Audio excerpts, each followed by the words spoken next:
Ceiling speakers look simple, but if you get the install wrong, it's not always simple to fix. So here are 8 common ceiling speaker mistakes we see and how to avoid them. Hey guys, Elliot here from Smart Home Sounds, and welcome back to episode 3 of our ceiling speakers series. And by this point, you've hopefully worked out which system and speakers are right for your space. But even with the right kit, a bad install can still ruin the end result. Wrong placement, wrong wiring, not enough ceiling depth, poor amp location. These are all things that are easy to avoid now, but much harder to fix later on. Now, if you're new here, we're a UK home audio retailer, and we design ceiling speaker systems every single day, from simple kitchen setups to full multi-room homes. If you haven't watched episodes 1 and 2 yet, I'd start there first. But if you're planning the install, speaking to a builder or electrician, or just about to start wiring, this is the video you do not want to skip. And remember, we offer a free speaker design service. Just send us your floor plans or even a rough sketch and we'll help you work the rest out. But for now, let's get into the mistakes. The first mistake is simply not planning ceiling speakers early enough. A lot of people only start thinking about them once the kitchen's nearly finished, the extension's taking shape, or the electrician is already asking where everything needs to go. Now yes, ceiling speakers can sometimes be added later, but it's so much easier, cleaner, and cheaper to plan them before the ceiling is closed. You need to know where the speakers are going, where the cables are running, where the amp will live, and whether there's anything up in the ceiling that could get in the way. So if you're renovating or building from scratch, get the speaker plan sorted as early as possible. You don't even need to buy everything straight away. Just confirm the layout and the cable routes before the plasterboard goes up. If your ceilings are already in and you've decided later that you want to add ceiling speakers, don't panic. You still have options. Retrofit installs can be more involved, but active ceiling speakers like live audio, for example, can be a great solution because the amplifier is built into the speaker itself, so you don't always need the same cable runs back to a separate amp. So if you're looking at adding ceiling speakers after the room's already finished, just get in touch and we can talk you through the best retrofit options for your space. The next mistake is choosing your speaker positions based on where they'll look good in the ceiling. Now I get it, you want it to look tidy and blend in as much as possible, but ceiling speakers should be planned around how the room is actually used. You need to consider where will people be most of the time. Will you be cooking at an island, sat at a dining table, moving around a larger open plan space? Because if, for example, you just put one pair of ceiling speakers at opposite ends of a big room to keep it symmetrical, the sound can feel disconnected. If you put them too close together, you won't get much stereo separation either. As a general guide, a pair of ceiling speakers usually works best when they're roughly 2 to 4 meters apart. If they're much closer than that, a single stereo speaker might make more sense. If they're much further apart, you may need more than one pair to get an even coverage. And generally, plan them around your high traffic areas. A kitchen island, a dining table, or sofa, for example. Also, as a quick tip, most ceiling speaker grills are white, but they can usually be spray painted to match your ceiling. Just make sure you check the manufacturer's guidance and use the right type of paint so you don't block the grill. But it's a good little detail that can help the finished look feel as clean and discreet as possible. Even if they're not in the most symmetrical places, they can still blend in. Mistake 3 is one of the big ones, not checking what's going on above the ceiling.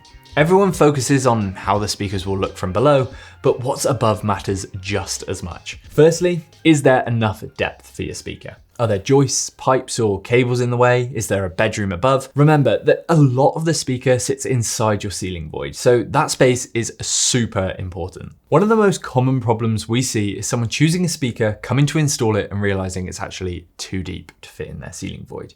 Or they cut a hole and realize there's now a joist in the way. So before you order anything, check the mounting depth of the speaker and check how much space you have above the ceiling, because they're not all the same. Again, this is why it's so important to plan everything while the ceiling's still open. While we're thinking about the ceiling void, this is also the time to consider what else might need to sit behind the speaker.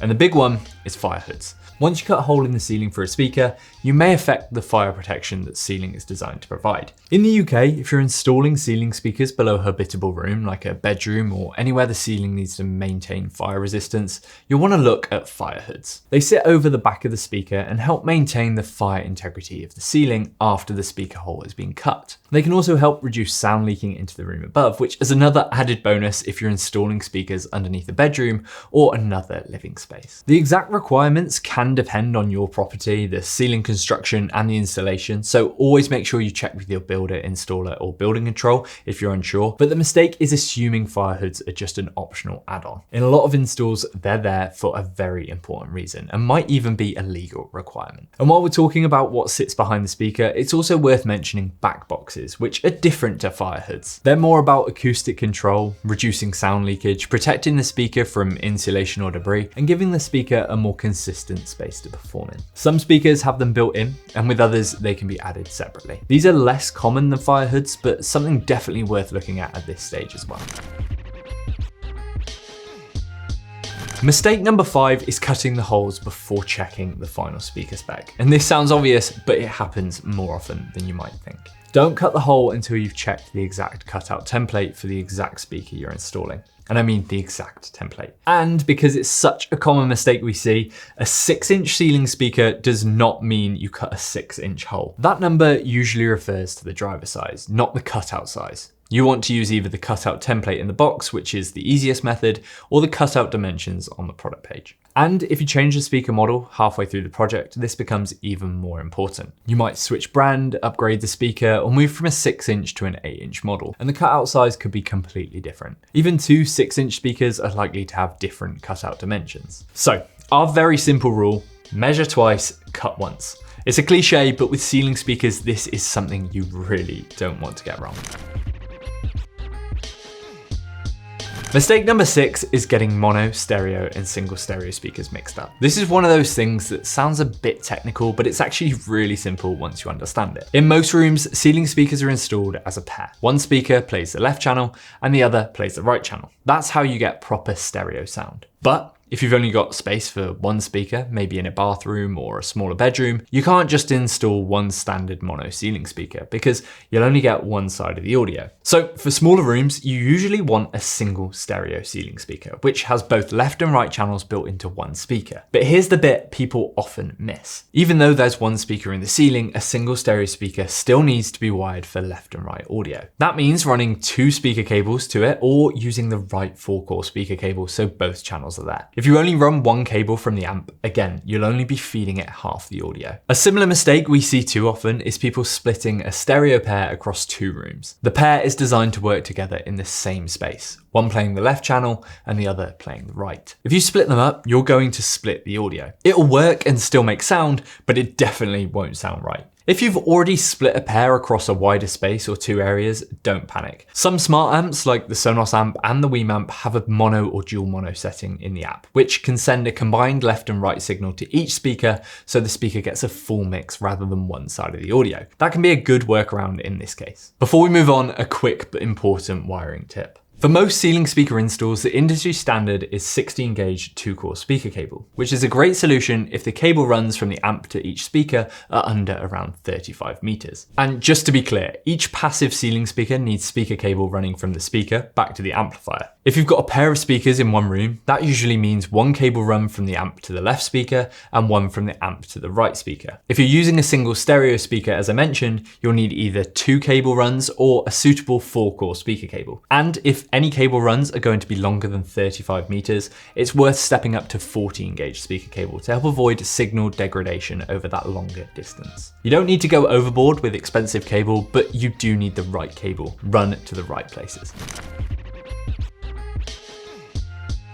Mistake number 7 can catch you out if you're planning ceiling speakers in more than one room. Often people think, I've got 4 ceiling speakers connected to one amp, so that's 2 rooms sorted. But the important question is, do you want those rooms to work independently? Most smart amps like the Sonos amp, Wii and Blue Sound Power Node are 2-channel amplifiers. So while some of them can power more than one pair of speakers, all the speakers connected to that amp will usually output the same audio at the same volume. That's fine if they're all in one open plan space, or if you're happy for those rooms to always play together. But if you want independent control, so different music, different volume, or one room on while another is off, you'll usually need a separate amp or amplifier zone for each area. Now, that doesn't mean you need to buy every amp straight away. If you're not sure whether you'll want speakers in a certain room later, or the cost of multiple amps is starting to mount up, our advice is usually to run the cable anyway while the ceiling speaker's open. Speaker cable is relatively inexpensive compared to reopening the ceilings later. So even if you don't fit the ceiling speakers or amps straight away, having the wiring in place makes it so much easier to add that room in the future. The key thing is to think about it long term. You can build the system in stages, but it's worth preparing the wiring while you've got the chance. One clever hack can be to use a speaker switch if you simply want to turn a pair of speakers on or off, as it can kill the audio to one pair while still sending audio to the other. Just remember, they won't give you true independent control in the same way a separate zone does.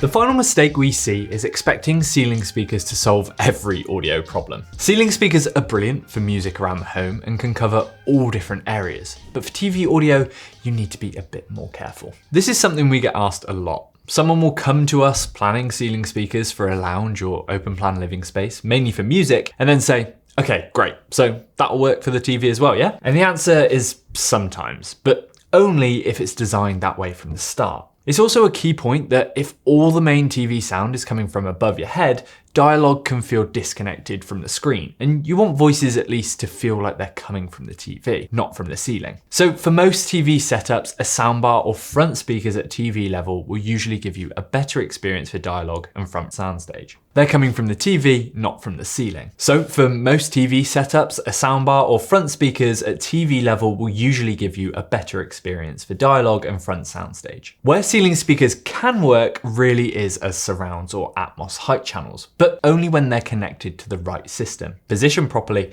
and wired for that purpose from the start. You can't just add ceiling speakers into your lounge and expect them to work for music when you want, then automatically connect to the TV and join that system as well. So before you install ceiling speakers in a lounge or TV space, be clear on what they're actually there to do. Are they mainly for music, or do you want them to be part of a surround sound setup?